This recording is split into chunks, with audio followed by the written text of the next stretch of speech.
inconsistent. I thought there were some really good things, some bad things, a lot of penalties, pretty sloppy. I mean, I had 2 delayed games myself, which is definitely not okay. But I mean, everyone had a little bit of good, a little bit of bad. I think it's just about being a little more consistent, personally as well. I would have a really great play and then a not so great play. But yeah, I think consistency is the key. To our eyes, at least, it seemed like you were ripping a little bit more than we've seen. Do you feel like you're really feeling comfortable now and you're stepping up and making throws?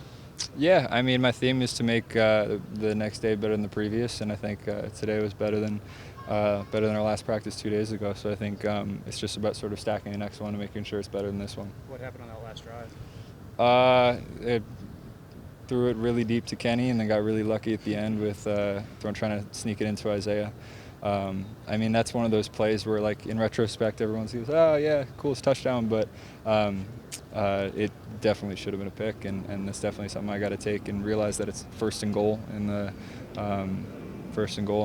low red zone, and got to be smarter than that. To our eyes, out the line between trying to make a play downfield, having a receiver make a play for you, and then also trying to avoid a turnover. I think a lot of it's at the end of the day, it's instinctual because it's going to happen in a split second. But I think you got to just take as much coaching and understanding of the situation that you're in, the score, the time of game, the position on the field. Try to use all that information to sort of bank it before the play, so that once you snap the ball, you know how much to kind of push your luck when it comes to actually pulling the trigger.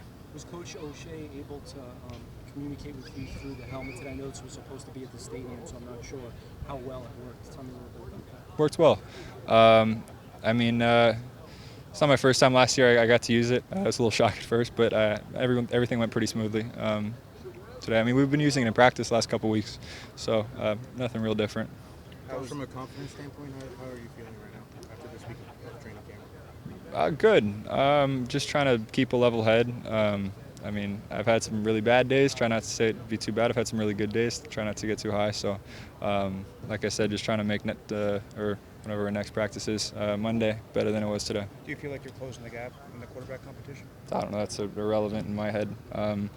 Just trying to compete with all the quarterbacks, but also just compete on the field and just have fun. Because the one thing that Coach stressed in the meeting here is that we've put a bunch of work in. It's been a lot of really tough, hot, long training camp days, and scrimmage. It's supposed to be fun. Football is it's a game, so we all have a job to do, and we're taking it seriously and everything. But I was excited to come out here and just have fun and play football again. Josh, you went to college and with the Cardinals last year, it seems like the more the stakes get higher, the better you play. Would you say it's safe to say that you're kind of a gamer? I don't know. I wouldn't want to label anything. I enjoy the flow of the game, and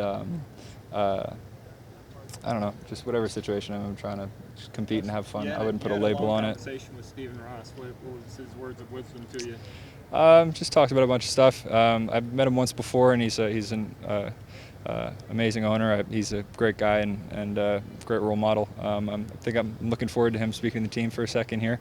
But he's awesome. I'm glad I got to see him again. Flo had mentioned that you've seen improvement from you over the last week in footwork and mechanics and decision making. Where would you evaluate your growth in those areas? I don't know.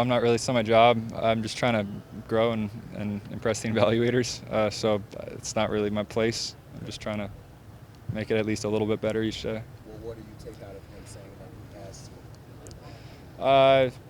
Don't get too high, don't get too low. So just trying to basically keep on the path and keep on keeping on. Harrison Williams said you guys were teammates at the opening in Oregon a couple years ago. Is it nice to kind of have that chemistry kind of carry over after all these years on the field here? I don't know how much chemistry after, I don't know, how long is that? Like 5-6 years ago?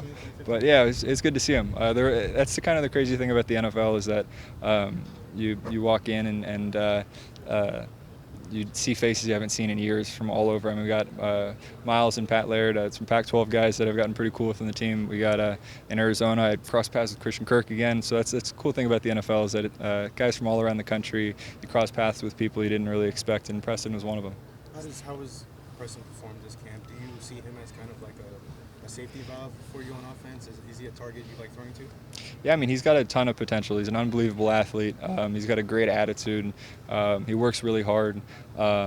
and I think he's got a really high ceiling. It's just about how hard he works, and I'm right there in the boat with him. I mean, we're the same age, so hopefully we can develop together and keep pushing each other.